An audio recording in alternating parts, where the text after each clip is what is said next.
قال الله تبارك وتعالى في القرآن المجيد والفرقان الحميد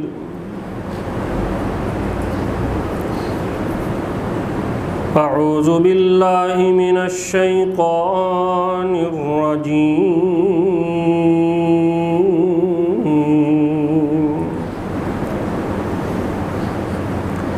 بسم الله الرحمن الرحيم فليحذر الذين يخالفون عن أمره أن تصيبهم فتنة أو يصيبهم عذاب أليم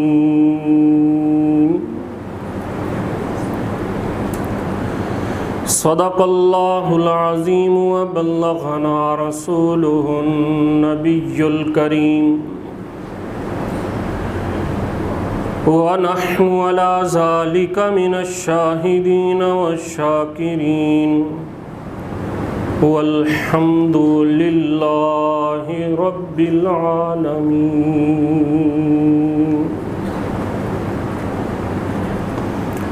ہر قسم کی حمد و ثنا کے لائق اللہ ذوالجلال والاکرام کی پاکیزہ مقدس مطہر معلی ہستی ہے، جس اللہ کریم نے ہم سب کو وجود بخشا، ہماری تخلیق فرمائی،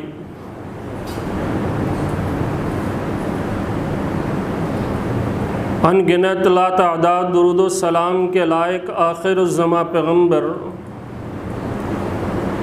سید الاولین والآخرین شفیع المذنبین رحمت للعالمین احمد مجتبی محمد الرسول اللہ صلی اللہ علیہ وسلم کی ذات اقدس۔ سورہ النور کا یہ مقام اللہ کریم کا ارشاد گرامی ہے، جو پیارے حبیب علیہ السلام کے فرامین کے مطابق زندگی نہ گزارے، آپ کی سنت کے مطابق اپنے شب و روز نہ گزارے، پیارے حبیب کے اسوہ پر نہ چلے، نقصان ہی نقصان ہے، ہر وقت کسی نہ کسی فتنے اور مصیبت کا شکار رہ سکتا ہے۔ حب رسول میں ڈوبے ہوئے اہل ایمان جو دعویٰ کرتے ہیں پیارے حبیب علیہ السلام سے محبت کا، پھر نقصان کی زندگی گزارتے ہیں، ان کو اپنی زندگی پر نظر ثانی کرنی ہوگی کہ یہ جو نقصانات ہو رہے ہیں کہیں ایسے تو نہیں کہ ہمارے وجود میں ہمارے محبوب پیغمبر کی جھلک نظر نہیں آتی۔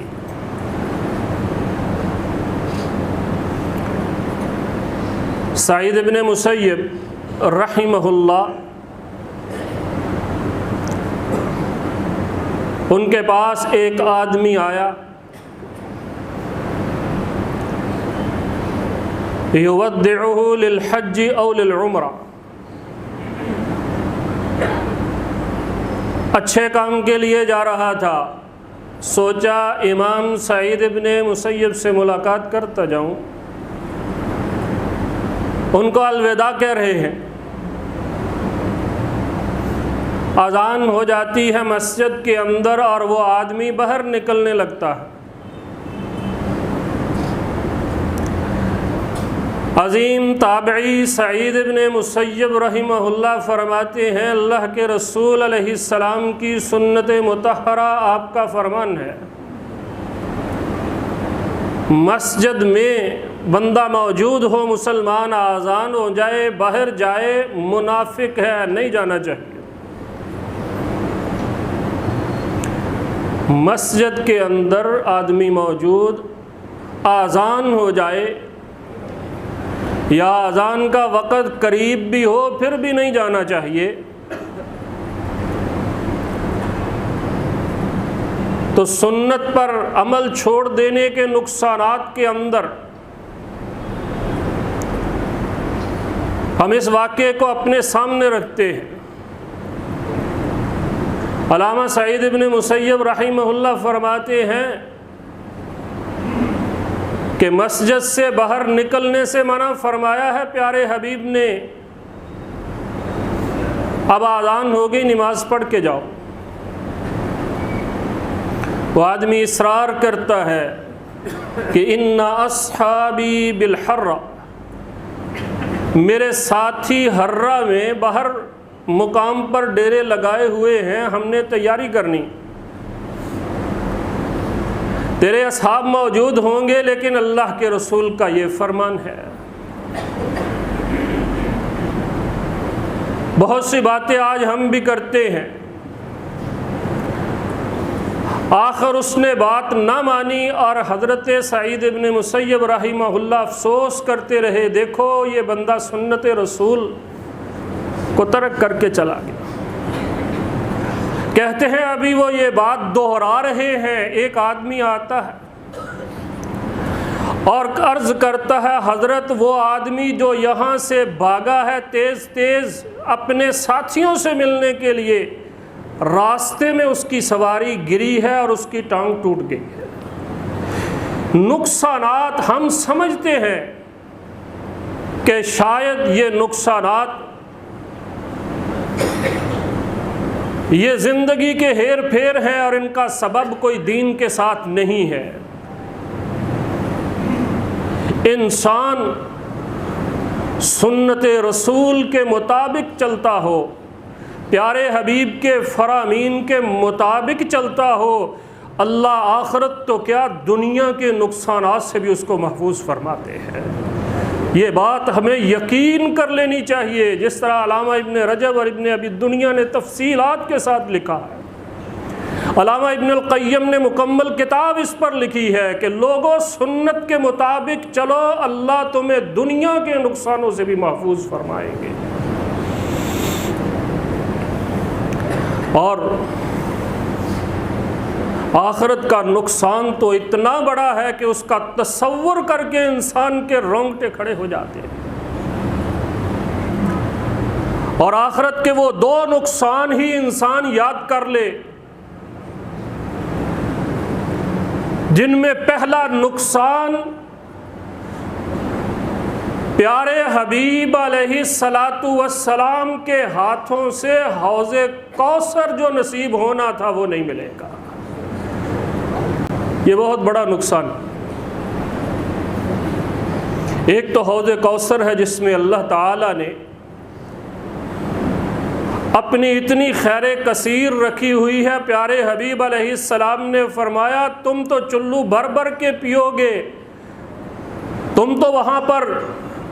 برتنوں کے اندر پیو گے، لیکن اس کی خاصیت یہ ہے اگر ایک گھونٹ بھی آج کسی کو نصیب ہو جائے پوری زندگی پیاس نہیں لگ سکتی ہے۔ آج اگر کسی کو نصیب ہو جائے، اور یہ کہنا یہاں پر لازم ہے، قیامت کے دن اگر پانی نہ ملا، ایک تو نقصان ہے پانی نہ ملنے کا، لیکن اس سے بڑا ایک اور نقصان ہے، وہ ہے محبوب کے ہاتھوں سے نہ ملنے کا۔ یہ بھی نقصان ہے۔ پیارے حبیب علیہ الصلاۃ والسلام ان کے ہاتھوں سے یہ جام ملنے والا ہے۔ تو جو آدمی سنت رسول پر عمل نہیں کرتا نقصان ہوتا ہے۔ اور دوسرا بڑا نقصان جس کو قرآن نے بیان کیا ہے، یوم تقلب وجوہہم، جس دن قیامت کے دن ان لوگوں کے چہرے جو جہنمی ہیں سیدھے نہیں الٹے کر کے جہنم کے اوپر سے نیچے گرائے جائیں گے، اور گرتے گرتے جو گفتگو کریں گے وہ اللہ نے قرآن کے اندر بیان کی ہے، کاش ہم محبوب پیغمبر کے راستے پر چلنے والے ہوں۔ تو ان نقصانات سے بچنے کے لیے آج ضرورت ہے اس امر کی کہ انسان زندگی تو گزارتا ہے لیکن اپنی مرضی سے، محبت اللہ کے رسول سے، زندگی اپنی خواہشات کے مطابق، یہ بہت بڑا دھوکہ ہے۔ یہ انسان بہت بڑا دھوکہ ہے۔ اگر تو آج بھی اللہ کے رسول علیہ الصلاۃ والسلام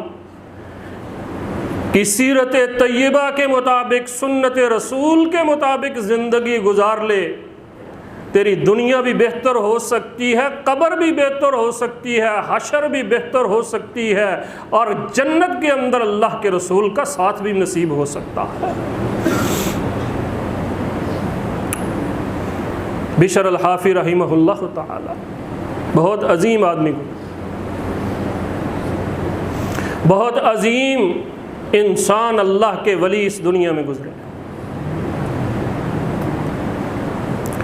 اور ان کو بشر الحافی کہا جاتا۔ حافی کہتے ہیں ننگے پاؤں چلنے والوں،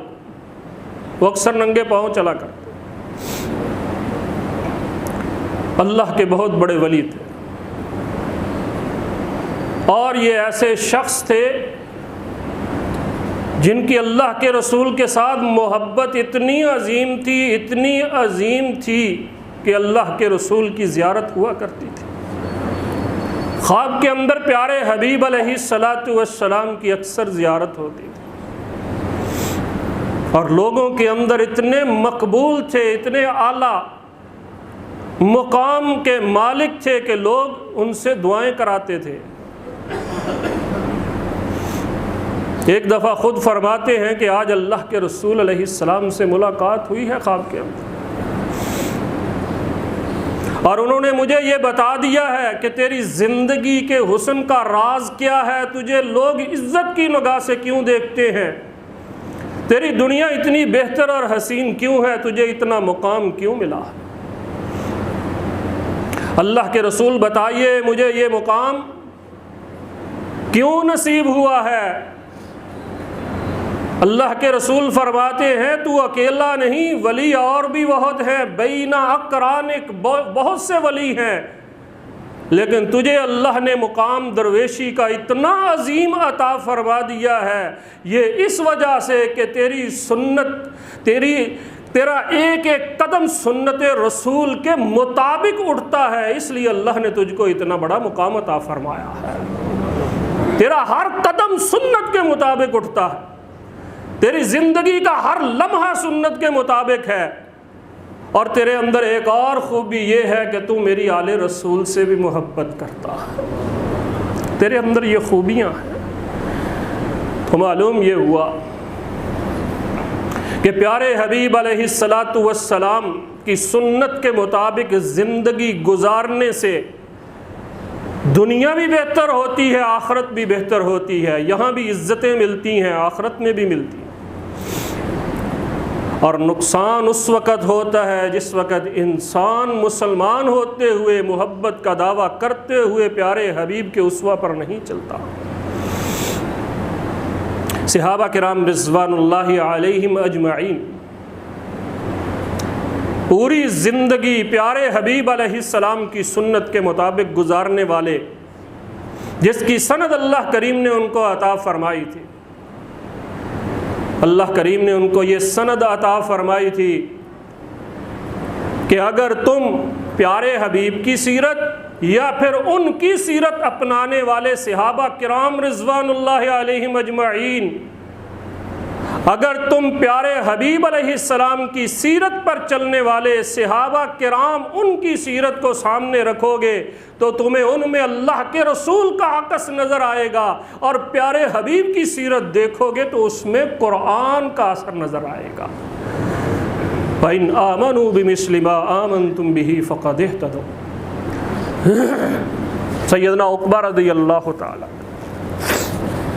ایک عورت سے شادی کی، اور کسی عورت نے آ کر کہا تھا اے عقبہ جس سے تو نے شادی کی ہے، اس عورت کو اور تجھے دونوں کو میں نے دودھ پلایا ہوا ہے، تم تو رضائی بہن بھائی ہو۔ ایک عورت وہ بھی سیاہ فام کہتی ہے آ کر سیدنا عقبہ مکہ کے اندر رہتے تھے، 500 کلومیٹر کا سفر ہے، اس وقت کوئی وسائل نہیں تھے، وسائل اعلام نہیں تھے۔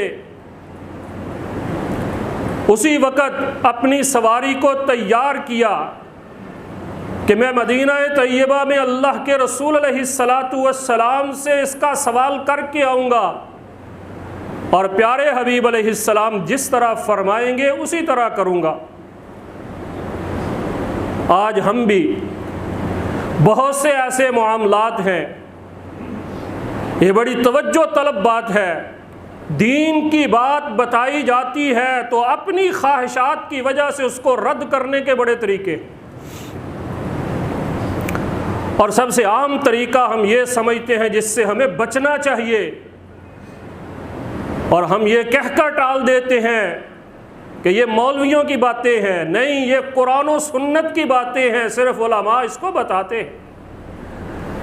قرآن و سنت کو رد کرنے کے لیے سہارے لیے جاتے، صحابہ کرام اس پر عمل کرنے کے لیے راہ تلاش کیا کرتے تھے۔ یا مدینہ طیبہ میں پہنچتے ہیں، پیارے حبیب علیہ السلام کے پاس حاضر ہو کر عرض کرتے ہیں تو اللہ کے رسول علیہ السلام دو جملے ارشاد فرماتے ہیں، کیف وقد قیل۔ یہ 500 میل کا سفر طے کرنے والا یہ جملہ سن کر واپس چلا گیا کہ اللہ کے رسول علیہ السلام نے فرمایا کہ چاہے کہنے والی سیاہ فام ایک عورت تھی، جب یہ کہہ دیا گیا اب تم اکٹھے نہیں رہ سکتے، فوراً جا کر اپنی بیوی کو خود سے الگ کر دیا ہے۔ یہ سنت کے مطابق نہیں ہے، اللہ کے رسول علیہ السلام نے فتویٰ دے دیا ہے۔ اس لیے ہمیں اپنی زندگی کے اندر کبھی کو مسئلہ پیش آئے، اللہ اور اس کے رسول کے فرامین واضح ہوں تو جٹلانے کے راستے نہیں تلاش کرنے چاہیے، اس کو اپنانے کے راستے تلاش کرنے چاہیے۔ معلوم یہ ہوا کہ ہمیں اسوہ رسول پر چلنا ہوگا، اسی میں ہمارا فائدہ ہے، اس کو ترک کرنے میں ہمارا نقصان ہے۔ صحابہ کرام رضوان اللہ علیہم اجمعین اسی طرح چلا کرتے تھے، اور آج کی اہم ترین بات یہ ہے کہ میرے بھائی، ساری زندگی اچانک تیرے اندر اللہ کے رسول کی آ جائے، اس کی ابتدا کہاں سے کرنی ہے؟ آج ہم اس بات کو سمجھنے کی کوشش کریں گے اور یہ دیکھیں گے کہ ہم نے اسوہ رسول کہاں سے شروع کرنا ہے۔ اور سب سے پہلی بات یہ ہے، اور ہمیں اس بات کا علم بھی ہونا چاہیے، جس طرح اللہ کے رسول رات اور دن گزارتے تھے، اس طرح ہمیں نبی علیہ السلام کی طرح رات اور دن گزارنے کی توفیق عطا فرمائے۔ یہ بہت اہم بات ہے کہ اللہ کے رسول رات اور دن کیسے گزارتے تھے۔ یہاں سے بات اگر شروع کر لی جائے کہ پیارے حبیب علیہ السلام صبح آنکھ کس وقت کھولتے تھے؟ نبی علیہ السلام جب حضرت بلال رضی اللہ تعالی عنہ آتے اور آذان ہونے کی خبر دیتے، پیارے حبیب علیہ السلام اپنے بستر سے اٹھ کر بیٹھ جاتے۔ اپنا جائزہ بھی لیتے جانا ہے، ہمیں اللہ کے رسول سے پیار کتنا ہے، ہمیں پیارے حبیب علیہ السلام کے اسوہ پر چلنے کا شوق کتنا ہے۔ جس وقت آذان ہو گئی بستر پر نہیں، پھر اٹھ جانا ہے۔ نبی صلی اللہ علیہ وسلم کا اسوہ یہاں سے شروع ہوتا ہے، اور نبی علیہ السلام اٹھ کر پھر وضو فرماتے، طہارت کرتے، اور جس وقت پاک صاف ہو جاتے اور طہارت فرما لیتے، اس طہارت ظاہریہ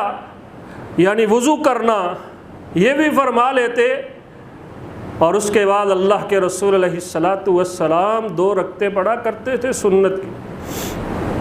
حدیث شریف میں آتا ہے نبی علیہ السلام نے ارشاد فرمایا جب میں صبح اٹھتا ہوں اذان سن کر اور پھر فجر کی 2 سنتیں پڑھتا ہوں اتنا لطف آتا ہے، نبی علیہ السلام نے فرمایا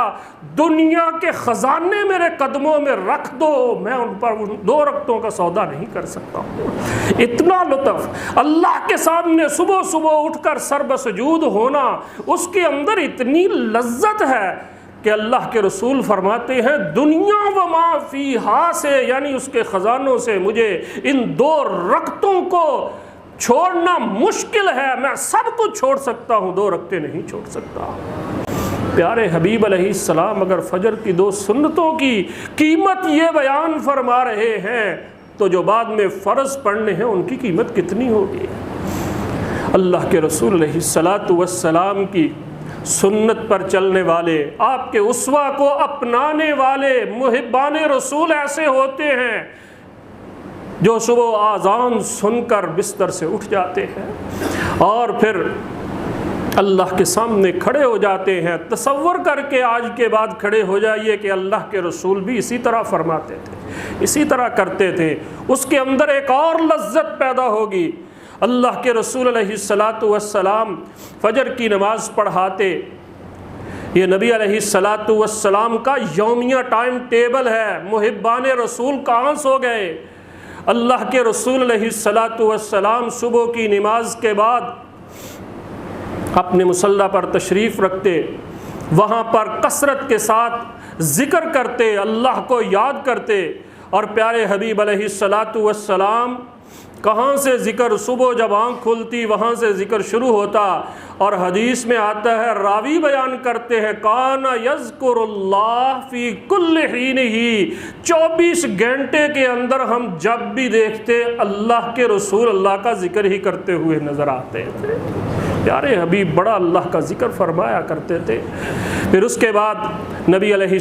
السلام کے پاس صحابہ کرام بیٹھ جاتے، اور یہ بات ہمیں یاد رکھنی چاہیے، علم کی مجلس کے اندر روزانہ کوئی ٹائم دینا چاہیے، خصوصاً صبح کی نماز کے بعد یا پھر اللہ کے رسول علیہ السلام ضحیٰ کی نماز کے بعد، اور جس وقت سورج نکل کر چمکنا شروع ہو جاتا 2 رکعت نماز پڑھتے۔ بعض روایات میں ہے کہ ضحیٰ اور اشراق ایک ہی نماز اللہ کے رسول پڑھتے تھے، لیکن جو لوگ مسجد میں بیٹھتے ہیں، جو لوگ مسجد میں صبح کی نماز کے بعد بیٹھے رہتے ہیں، ان کے لیے یہ خاص تحفہ اللہ نے عطا فرمایا ہے کہ 2 رکعتیں اشراق کی بھی وہ پڑھتے ہیں۔ تو نبی علیہ السلام اس کے بعد اپنے گھر تشریف لے جاتے ہیں، اور حضرت علیہ السلام اپنے گھر والوں کا حال احوال پوچھتے، اور تمام ازواج مطہرات ان سے ان کے احوال دریافت کرتے۔ نبی علیہ السلام اس کے بعد جب ضحیٰ کا وقت ہو جاتا، یہ وہ وقت ہے جب پیارے حبیب علیہ السلام مسجد نبوی میں تشریف فرما ہوتے، اور احادیث میں موجود ہے کہ ضحیٰ کے وقت سے لے کر قیلولہ کرنے تک تقریباً 3 گھنٹے بنتے ہیں۔ نبی محترم علیہ السلام مسجد نبوی میں وقت گزارتے یا پھر سماج کے اندر وقت گزارتے؟ مسجد نبوی میں حجرہ عائشہ سے ٹیک لگا کر بیٹھا کرتے تھے، اور صحابہ کرام آپ کے اردا گرد بیٹھتے، اور حضرت علیہ السلام سے یہ دوسری مجلس ہوتی کہ لوگ دین کا علم، سنت کا علم حاصل کرنے کے لیے وہاں پر آتے، پیارے حبیب علیہ السلام کے قدموں میں جگہ پاتے، آنے والے وہاں آتے، اللہ کے رسول علیہ السلام ان کے لیے دعائیں فرماتے، اور حجرہ عائشہ اور اس کا دروازہ جو مسجد کی طرف کھلتا ہے، ایک یادگار دروازہ، پیارے حبیب وہاں ٹیک لگا کر تشریف فرما ہوا کرتے تھے۔ جس وقت دور آیا حضرت ابو ہریرہ رضی اللہ تعالی عنہ کا، لوگوں نے کہا تھا کہ آپ کہاں پر بیٹھ کر لوگوں کو درس دیں گے؟ کہتے ہیں میں وہیں پر بیٹھوں گا جہاں اللہ کے رسول حجرہ عائشہ پر بیٹھا کرتے تھے۔ وہاں پر ابو ہریرہ بیٹھ کر درس دیا کرتے تھے۔ اور حدیث میں موجود ہے کہ ایک دفعہ سیدہ عائشہ رضی اللہ تعالی عنہا دروازہ کھول کر کہتی ہیں ابو ہریرہ تو نے تو مجھے تھوڑی دیر کے لیے تنگ کر دیا ہے۔ جس وقت کسی مسئلے میں پریشانی ہوتی تھی ابو ہریرہ دروازہ کھٹکھٹا دیتے تھے اور کہتے تھے یا ربۃ الحجرہ اخرجی الینا، اے گھر والی ذرا باہر آ جا۔ یہاں اللہ کے رسول بیٹھا کرتے تھے، حدیث بیان کرتے، اپنا فرمان جاری کرتے، سنت بیان کرتے تھے۔ ابو ہریرہ بھول گیا، تو ذرا بتا دے تاکہ میں لوگوں تک پہنچا دوں۔ حضرت ابو ہریرہ تو اس طرح لوگوں تک پیارے حبیب کی باتیں پہنچایا کرتے تھے۔ پھر وہ وقت آیا کہ حضرت مالک ابن انس وہاں پر بیٹھا کرتے تھے، دار الہجرہ، امام و دار الہجرہ، یہ ایسی مبارک جگہ ہے جہاں پر بیٹھ کر دین پھیلایا گیا ہے۔ اللہ کے رسول علیہ الصلاۃ والسلام یا پھر وہاں سے اٹھتے اور لوگوں کے پاس جاتے، بازار کا چکر لگاتے، کسی کو سلام کہتے اور کسی کو مسکرا کر دیکھتے اور کسی کے کام میں تعاون بھی کیا کرتے تھے۔ ایک حدیث میں آتا ہے ایک آدمی کھال اتار رہا ہے کسی جانور کی، اللہ کے رسول خود آگے بڑھ گئے اور خود اس میں اپنے ہاتھ کو داخل کر کے کہنے لگے ہاکذا یا غلام، اس طرح کھال اتارا کرتے ہیں۔ اللہ کے پیارے حبیب، اتنی اچھی ادائیں جن کو ہم نے یاد کرنا ہے لیکن ہم بھول چکے ہیں۔ پیارے حبیب علیہ الصلاۃ والسلام یہ 2-3 گھنٹے کا وقت سماج کے لیے صرف کرتے یا پھر لوگ ان کے پاس مسجد کے اندر آیا کرتے تھے۔ اس کے بعد اللہ کے رسول علیہ الصلاۃ والسلام ضحیٰ کے بعد ایک قیلولے کا وقت آتا ہے۔ اللہ کے رسول علیہ الصلاۃ والسلام اس وقت تھوڑی دیر کے لیے آرام فرماتے تھے اور حضرت ام سلیم کہتی ہیں کہ بعض اوقات میرے گھر کے اندر اللہ کے رسول قیلولہ فرمایا کرتے تھے، اور جب میں نے دیکھا اور سوچا زہ نصیب اللہ کے رسول یہاں تشریف لاتے ہیں، میں نے ان کا بچھونا ہی ایسا بنا دیا جس کے اندر پسینہ جذب نہیں ہوتا تھا، پسینہ اوپر اوپر رہتا تھا، اور جب اللہ کے رسول جاگ جاتے جلدی سے ایک بوتل اور شیشی لے کر آتی اور پیارے حبیب کا سارا پسینہ اس میں جمع فرما لیتا۔ اللہ کے رسول علیہ الصلاۃ والسلام کا دن کیسے گزرتا تھا ہم مسلمان ہیں، ہم نہیں جانتے، کجا یہ کہ ہم بھی ویسا ہی دن گزارنے کی کوشش کریں۔ پیارے حبیب علیہ السلام اچانک اٹھتے ہیں، ایک روایت میں ہے کہ نبی علیہ السلام ڈر گئے، یہ کیا ہو رہا ہے؟ ام سلیم کیا کر رہی ہو؟ اللہ کے رسول آپ کا پسینہ جمع کیا جا رہا ہے۔ پیارے حبیب مسکرا دیے، یہ کس لیے کر رہی ہو؟ کہتی ہیں خوشبوئیں تو ہمارے پاس ہوتی ہیں، جب ہم بناتی ہیں خوشبو اس میں اتنی خوشبو نہیں ہوتی، پھر ہم آپ کا پسینہ داخل کر لیتی ہیں اور اس میں خوشبو دوبالا ہو جاتی ہے، اس میں خوشبو دوبالا ہو جاتی ہے۔ تو ام سلیم رضی اللہ تعالیٰ وہاں قیلولہ فرماتے تھے، کہتے ہیں جس کو قیلولے کی عادت ہو جائے اس کو تہجد کی بھی عادت ہو جاتی ہے۔ اللہ پاک نے یہ ایسا نظام رکھا ہے جسم کے اندر، انسان کے اندر توانائی آتی ہے، اور پھر وہ تہجد کے وقت بھی اللہ تعالیٰ اس کو نصیب دے دیتے ہیں کہ وہ رات کو اٹھ کر اپنے اللہ سے بھی ملاقات کر سکتا ہے۔ پیارے حبیب علیہ السلام ظہر کی نماز ادا فرماتے اور ظہر کی نماز کے بعد پیارے حبیب علیہ السلام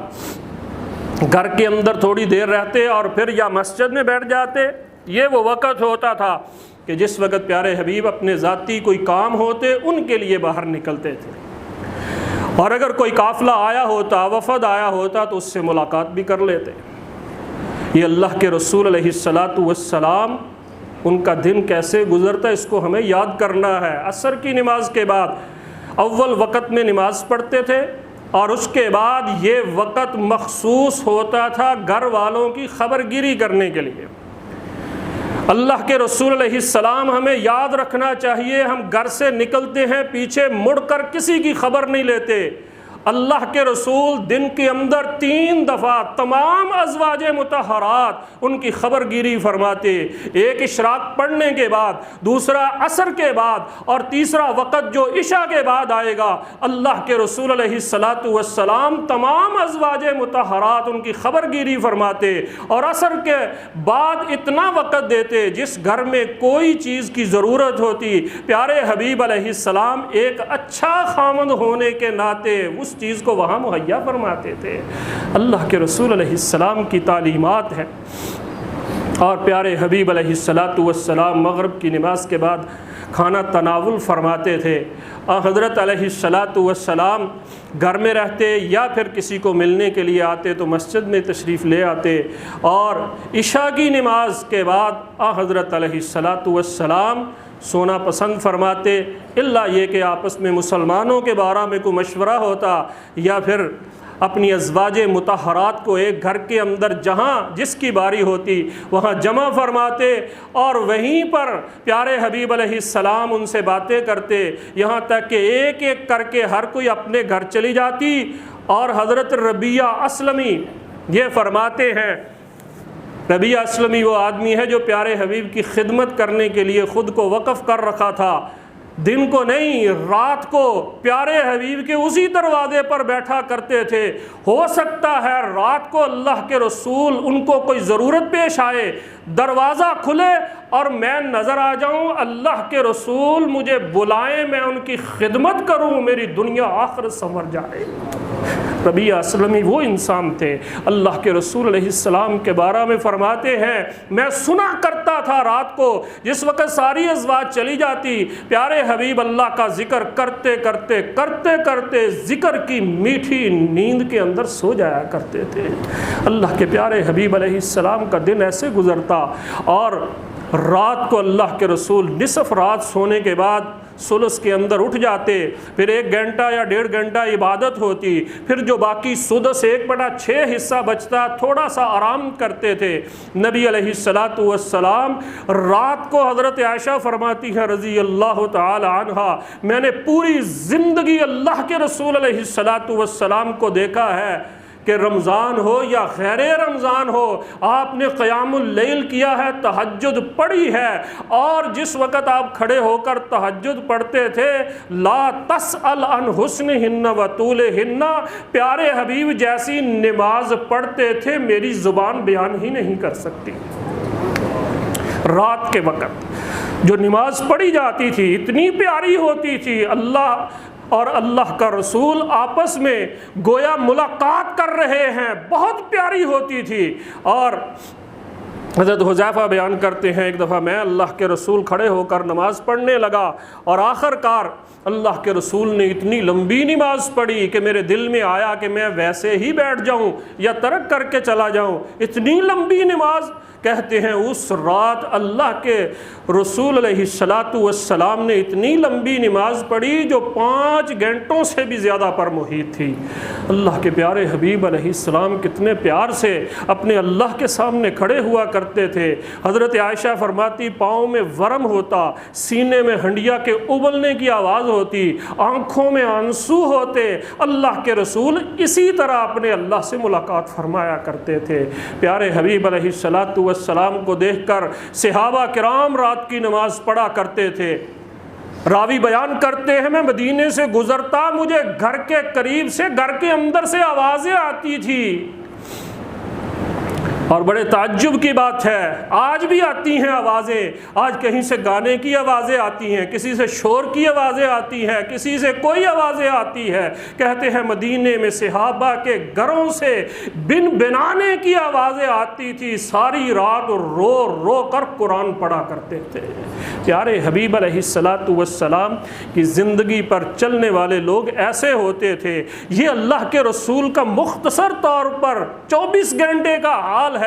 ہم اپنے گریبان میں منہ ڈال کر سوچیں ہم کب اٹھتے ہیں، کب سوتے ہیں، کون سی عبادت کرتے ہیں، کیسے کرتے ہیں، اللہ کو کیسے مناتے ہیں، لوگوں کے ساتھ کیسا تعلق رکھتے ہیں۔ سچے محب بننے کے لیے ضروری ہے کہ ہم آج سے تہیہ کریں کہ اللہ کے رسول جس طرح دن اور رات گزارتے تھے ہم بھی اسی طرح دن اور رات گزاریں گے۔ اور اللہ سے دعا یہی ہے کہ اے اللہ کریم ہمیں نبی علیہ السلام کا سچا محب بنا دے، اللہ ہمیں ان کا تابع اور فرما بردار بنا دے، اللہ ہماری دنیا اور آخرت دونوں بہتر فرما دے۔ وآخر دعوانا الحمد للہ رب العالمین۔